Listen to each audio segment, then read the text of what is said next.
UP में अब ठेकेदार नहीं लगा पाएंगे सरकारी बोली। योगी आदित्यनाथ ने अधिकारियों को दी चेतावनी।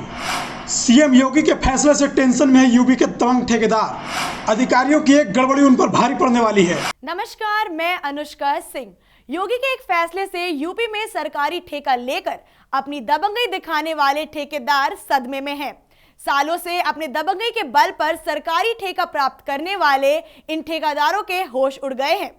योगी ने एक झटके में उनकी सारी दबंगई भुला दी है। अब तो उन्हें नया ठेका मिल भी नहीं सकता है। आपको बता दें कि उत्तर प्रदेश में अब अपराधी, माफिया प्रवृत्ति और खराब छवि के ठेकेदारों को बोली लगाने की अनुमति नहीं दी जाएगी। मुख्यमंत्री योगी आदित्यनाथ ने अधिकारियों को इस संबंध में चेतावनी दी है। उत्तर प्रदेश के मुख्यमंत्री योगी आदित्यनाथ ने बुधवार को कहा कि आपराधिक पृष्ठभूमि या खराब छवि वाले ठेकेदारों को सिंचाई परियोजनाओं के लिए बोली लगाने की अनुमति नहीं दी जानी चाहिए। सीएम योगी ने चेतावनी दी कि निर्देश को लागू न करने पर सरकारी अधिकारियों के खिलाफ कार्रवाई की जाएगी। सीएम योगी ने कहा, अपराधी, माफिया प्रवृत्ति या खराब छवि के लोग सिंचाई विभाग की परियोजना की ठेकेदारी में कतई ना प्रवेश करने पाए।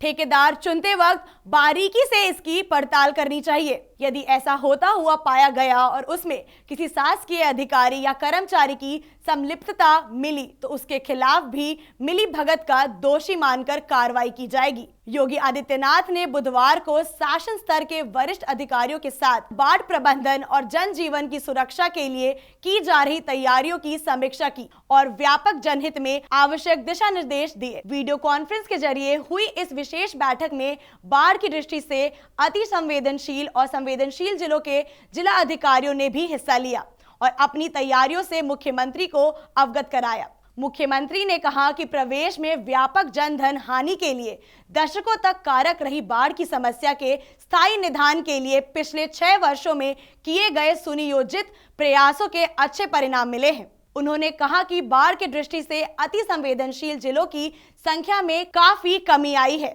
विशेषज्ञों की सलाह के अनुसार हमने आधुनिकतम तकनीक का प्रयोग कर बाढ़ के खतरे को न्यूनतम करने में सफलता पाई है। योगी आदित्यनाथ ने कहा कि जनधन की सुरक्षा को पहली प्राथमिकता देते हुए 2017-18 से अब तक 982 बाढ़ परियोजना पूरी की गई है, जिसमें 282 परियोजनाएं अकेले वर्ष 2022-23 में पूरी की गई है।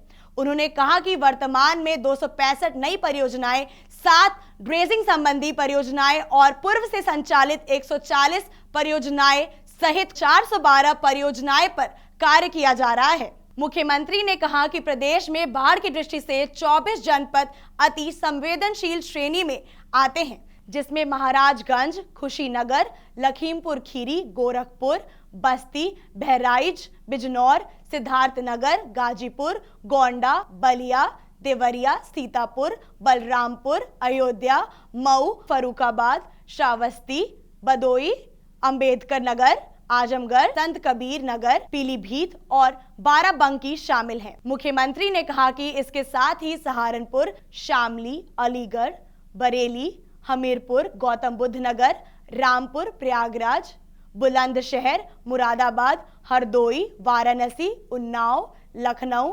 शाहजहांपुर और कासगंज संवेदनशील श्रेणी में आते हैं। मुख्यमंत्री ने अति संवेदनशील और संवेदनशील क्षेत्रों में बाढ़ की आपात स्थिति से निपटने के लिए पर्याप्त रिजर्व स्टॉक का एकत्रीकरण करने का निर्देश दिया है।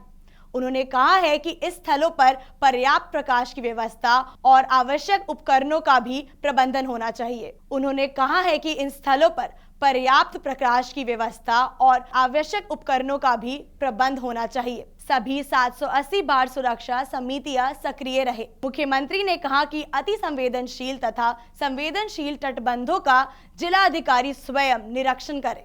योगी आदित्यनाथ ने कहा कि भारतीय मौसम विभाग, केंद्रीय जल आयोग, केंद्रीय आपदा प्रबंधन प्राधिकरण के साथ प्रदेश के सिंचाई एवं जल संसाधन, गृह, चिकित्सा एवं स्वास्थ्य, खाद्य एवं रसद, राजस्व और राहत, पशुपालन, कृषि, राज्य आपदा प्रबंधन, रिमोट सेंसिंग प्राधिकरण के बीच बेहतर तालमेल सुनिश्चित किया जाए।